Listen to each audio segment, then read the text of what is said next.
Hi everyone, it's Mary. Welcome back to the channel. We have a Not Too Shabby design team project coming at you. Coupon code Mary10 to save 10% off your order. So we are going to play with this Neat and Tangled Go Wild set. These images are so robust, if I can say. They're perfectly sized. I feel like the giraffe itself can be a single element on your card. They're nice and big and fun to color. I like images that have a lot of space to color in, but not too much space where I feel overwhelmed. So I feel like this is a good combo. I'm going to be making a Noah's Ark themed card today for a friend of mine. And that's the theme of the baby shower, so we're going to go with it. So of course I stamped out 2 images of each. And right here I wanted to show you real quick, this is how I now store my embossing powders. It's in a 3-level drawer that I got from Home Goods, I want to say. I picked this up because I saw from Cards and Coffee Time, Tina, I believe her name is, I go by their handles all the time, but she does that now. And I think it's so convenient, honestly, just like, whoop, pull it out, use it up, put it back in. Very simple. I know it's minor. But for me, it's a big deal. So yeah, so anyway, that's how I do my embossing powder. So of course I heat set those with clear embossing powder, and I'm going to get to coloring these images. I used slightly different colors in both of the images, like both of the giraffes, both the monkeys, etc. So I did not list the colors up here, but I am using Bristol Smooth cardstock. I am using the 46 set of Arteza Real Brush Pens, and I was able to stay within that 46 set for all of these colors. And you can just kind of pick out, when you're experimenting, pick out what you think goes well together. These markers blend so very easily that you're probably not going to have that much of an issue. So for example, on this one, I went more for like a caramel color markers, the darker of the two and then the lighter. So on the next one I change it up just a little bit, and I do the same with the dots or the spots on the giraffe. I don't feel like giraffes, well, they pretty much do look alike, but there's some different shading involved in them. And plus I just wanted to play with my markers, so I thought it was a great opportunity to just kind of get in there and experiment and see what colors blend. And so I would encourage you to do the same. I like to put the colors up here. Most of the time I will do that, but I did not this time for a couple reasons. First reason I gave you, because I used different colors on both images, and I'm only going to show you the coloring of one of the images. And then secondly, I had so many markers out on my table that I needed to clean up my desk or else I go insane. So I just put them all away, and then I was like, well, I forgot to write those down, didn't I? So they're just not as easy to work with when you're filming as, say, Spectrum Noir or Copics, because you can just put the cap right in the screen of the video and it's done. You don't have to worry about going back. So colored pencils and these pens, zig markers, it's a little bit more challenging for the video person. So anyway, I did not do that. Please forgive, but you can experiment and have some fun. On the snake, this is the first time I'm using 3 different greens. So I used more of like an olive green and then a brighter dark green, if that makes sense. Not so khaki kind of colored, and then this light green. And that's the first time I did 3, and I thought it came out really nice. I thought that was a lot of fun to do. So I'm going to be playing a lot more with a 3 blend combo. If you don't want to blend with these, or you're intimidated by potentially doing that, when I started Arteza markers, if you go back in, I would say within the year, when I first started playing with them, I was only using one color. So one color to put the shading parts on, and then the water brush to pull it out. And that's how I started. That's how I just got in there, got comfortable, got to practice. And I loved it. I loved how it came out. Now I'm getting a little bit more variation, a little bit more fun with the coloring because I'm using more than one color. But if you're intimidated by it, or if you just think, oh, I just can't get the same kind of shading, just start with one. Just start off easy. Also, make sure you're using Bristol Smooth cardstock. I've gotten this question a couple times about the cardstock. I cannot get these markers to work on regular cardstock like Nina or any other cardstock that isn't Bristol Smooth. I can't even get them to blend nicely on watercolor paper. I've seen people do it. I can't do it. So, and I have no interest in doing it. The Bristol Smooth works beautifully. Now, Bristol Smooth is the kind of paper. Strathmore is the brand name, right? So it's kind of like if you were to compare it to, let's say, a soda product. Coca-Cola is the brand name, but it's soda or pop, wherever you're from, whichever one you say, versus Pepsi product. So Bristol Smooth is the product, and Strathmore is the brand I use. But there are other brands that you can use. I'm actually going to try to experiment and see if I can find a cheaper brand. Not that mine's too expensive. I can get a ton of cards out of one pack, which is roughly around $9 for 20 sheets at the craft store. But then if you use a coupon, you can get it for 50% off, 40 to 50% off.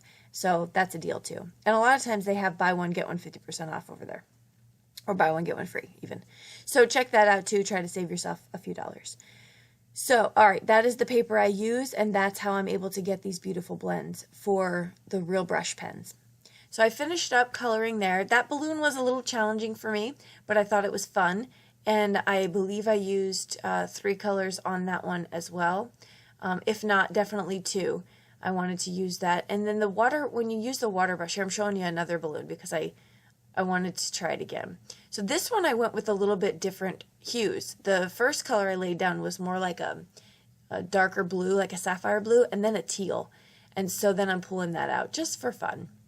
Because if you can't experiment in your own craft room, where can you experiment? Honestly.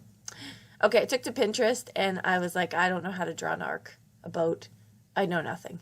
So I pulled up Pinterest and I searched Noah's Ark card. And there was some really fancy looking boats on there. But as you can see, the struggle is real as I'm trying to freehand this. But I'm showing you it because we're all in this together. So I'm drawing out my boat here. And I got this image just from there, right? It's not what they're using. I just kind of replicated it.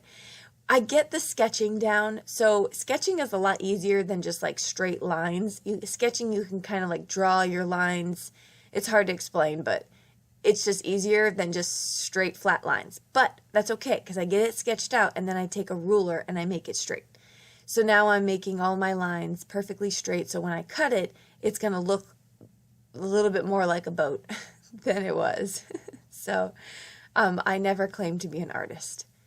I have artists in my family. I should have had my brother draw me a boat. He could draw anything. He's brilliant.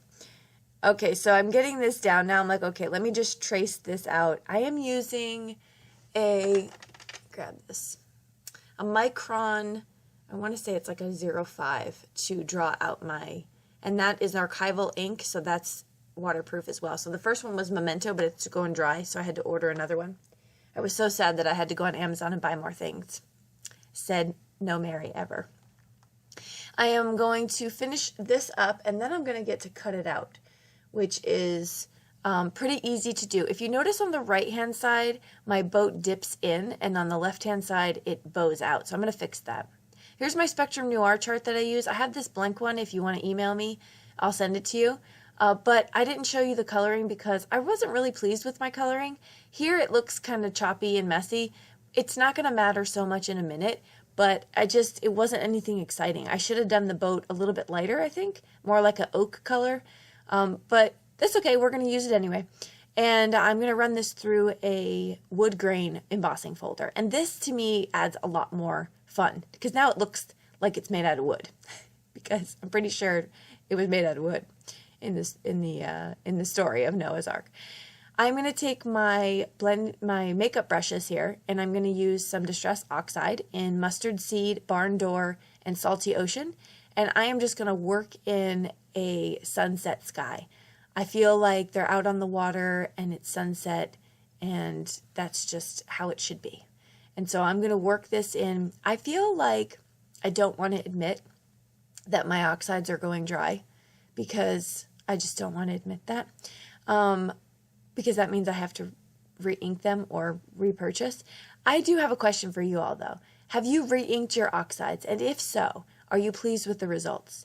I've re-inked the Wilted Violet and the Black Soot, and I am not happy with my results. I don't know what it is about the re-inkers, but they look, it almost looks like more cloudy or something. Am I doing something wrong? Let me know. Okay, so here on the water, I cut out with a Lawn Fawn wave die, and I'm using peacock feathers and cracked pistachio, and I want my water to be aqua because that's how I envision all of the ocean to be. It's aqua green. Okay, so then I'm going to take out this ultra thick embossing powder. This stuff is amazing for this effect. Using some VersaMark ink, I've smashed that down, and then I am going to cover it in this ultra thick embossing. If you do this multiple times, you're going to get the smoothest, thickest coat of clear embossing. It looks gorgeous, but I'm only going to do one coat of this because I want that really funky water look, speckled kind of. And so I'm going to heat set that. The powder does blow everywhere, so you might want to heat set it from the back first just to kind of melt it a little. But there's the final result. Love it. That stuff, I don't pull it out often, but when I do, I really enjoy it. So there I just cut in a little bit of my boat to make those two sides even, and now I'm just going to assemble the card. So I'm figuring out my placement, where am I supposed to put my glue, how do I want my little guys to show, my big guys actually, these I was going to call them dinosaurs. They're not dinosaurs. What is this guy called? He's not a reindeer either. He's a giraffe. It's 7 o'clock in the morning. Sorry, everybody.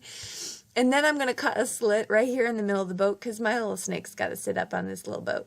And I didn't want him to just pop into nothing or onto nothing. So I've created a slit. He's going to slide right in there. And the other snake is actually going to be like a water snake. So he's going to be chilling in the aqua water. I'm getting him down. Okay, so it's starting to come together, starting to look good. I couldn't fit all of the animals on the front, so we had to go on the inside. Okay, get my second giraffe. He's placed down. So I'm using some Nuvo liquid adhesive to do that.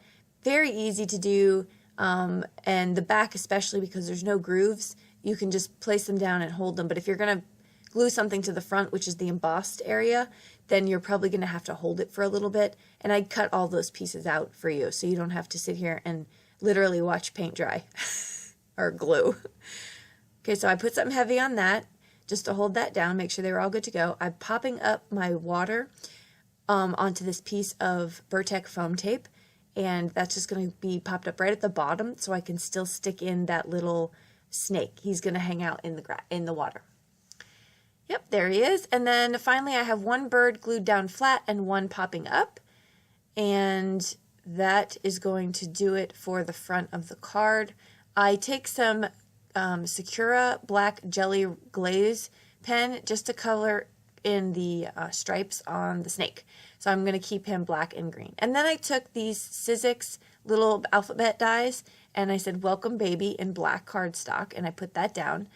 And that's a raised bit on with the embossing. So you want to make sure to hold something flat down on your letters. And then on the inside, I put our two little monkeys. You got to keep them together, right? I mean, it's a Noah's Ark theme. So 2 of everything. And that is going to complete it for this card. Thank you so much for hanging out with me and for crafting. Don't forget to head over to the shop to check out what Jamie has in. Lots of great stuff all the time. If you have any comments or questions, I'd love to hear from you. Put that in below. And I will list everything we used in the description below the video. We will see you in the next video. Have a good day. Bye-bye.